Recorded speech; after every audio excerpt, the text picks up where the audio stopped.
Oke, ini aplikasi integral juga. Soalnya adalah pemerintahan Trump menentukan tarif 25% kepada imported steel.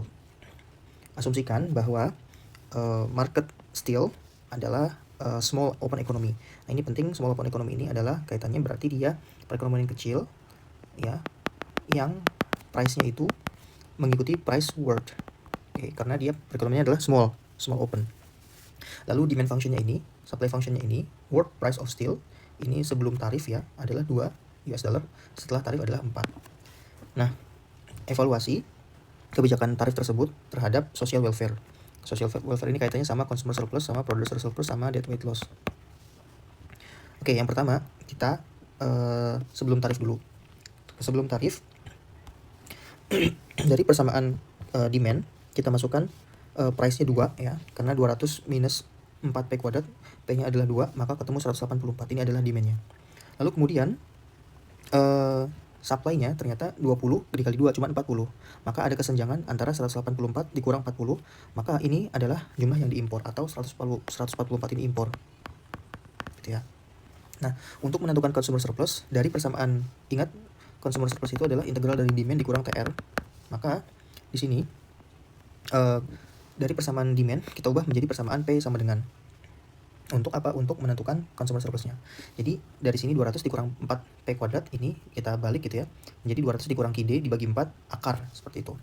Lalu ini dilakukan integral.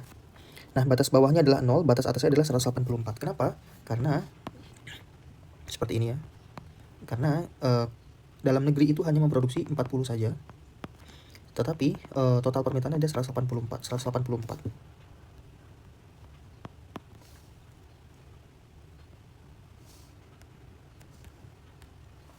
Nah, sehingga integralnya adalah yang di bawah ini, di bawah kurva ini sampai 184, seperti itu. Nah, 184 tapi dikurang sama harga yang sebelumnya itu adalah 2 ya kan, berarti nanti dikurang TR-nya adalah 2 dikali 184, seperti itu. Karena ini kita harus mengurangi yang ada di sini, yang berwarna hijau ini harus dikurangin, seperti itu. Oke, jadi sehingga segitiga yang merah ini merupakan consumer surplus. Oke, kita lakukan matematikanya.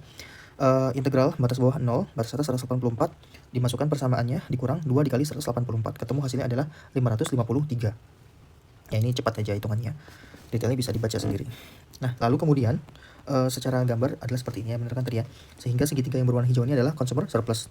Nah, producer surplusnya mana? Yang warna kuning nih, yang kecil. Karena dia hanya memproduksi berapa tadi? 40. Jadi segitiga yang berwarna kuning ini adalah producer surplus. Ingat-ingat ya. Consumer surplusnya adalah 553, producer surplusnya hanya berapa tadi? Jumlahnya 2. Nah, ini dia. Untuk mendapatkan producer surplus dari integral daripada persamaan supply, kita ubah dulu menjadi P. Lalu kemudian, nah kalau misalkan producer surplus ini dibalik, TR-nya dulu baru dikurang integral dari persamaan supply, seperti itu. Persamaan supply PS gitu ya. Nah, TR-nya adalah 40 dikali 2 yaitu 80 ya kan, karena dia hanya produksi 80 kan, bener ya? Kuantitinya itu 40. Oke, dia hanya memproduksi 40 kuantitinya. Oke, ini kuantiti 40, ini harganya 2, seperti itu ya. 40 dikali 2. Oke. Betul. Nah, lalu dikurang integral dari producer surplusnya tadi. Maka ketemulah hasilnya adalah 40. Sehingga total surplus sebelum tarif adalah 553 ditambah 40 yaitu 593. Nah, setelah tarif, harga itu menjadi 4. Kan karena from the question we know that the tarif is 25% gitu. Seharusnya kalau misalkan cuman karena gara-gara tarif aja harga itu jadi 2,5, bukan 4. Tapi kita asumsikan lah ada faktor-faktor lain sehingga harga setelah tarif adalah 4. Maka kemudian kembali kita masukkan dari quantity demanded, harganya dimasukkan jadi 4, ketemu hasilnya 136. Dari quantity supplied 20 dikali 4 ketemu hasilnya 80. Maka kita lihat selisihnya adalah import, yaitu sebesar 56. Nah, kembali kita menghitung consumer surplus dengan rumus yang sama, tapi kemudian angkanya berbeda. Di sini batas bawahnya adalah 0, batas atasnya adalah 136. Kenapa? Karena sekarang import quantity demandednya hanya menjadi 136. Yang sebelumnya 184. Oke. Dari sini 136 nih, dari sini 136. Oke, bukan import. Nanti kita akan tunjukkan dalam grafik biar lebih jelas. Lalu kemudian dikurang 4 dikali 136. Ya, seperti ini kan. Sekarang jadinya dia hanya 136 kan gitu. Sampai 136. Nah, di sini. Sebelumnya 184 kan. Dia menyusut seperti itu. Oke. Dimasukkan 4 dikali 136 ini adalah TR-nya kan. Ini adalah integralnya. Lalu kemudian hasilnya ketemu 228. Kalau berdasarkan grafik dia seperti ini. Ya, tadinya 184, sekarang dia cuma 100 berapa sih? 136. Ya, 136 itu di sini. Nah, ini adalah titik setelah tarif. Kenapa? Karena sekarang price-nya adalah 4 gitu. Jadi yang menyentuh kurva demand itu sampai 136. Lalu kemudian kita tentukan producer surplus sama ini dibalik TR dikurang integral dari PS gitu ya. PS. Nah, ini TR-nya adalah 80. Dari mana 80? Dari sini.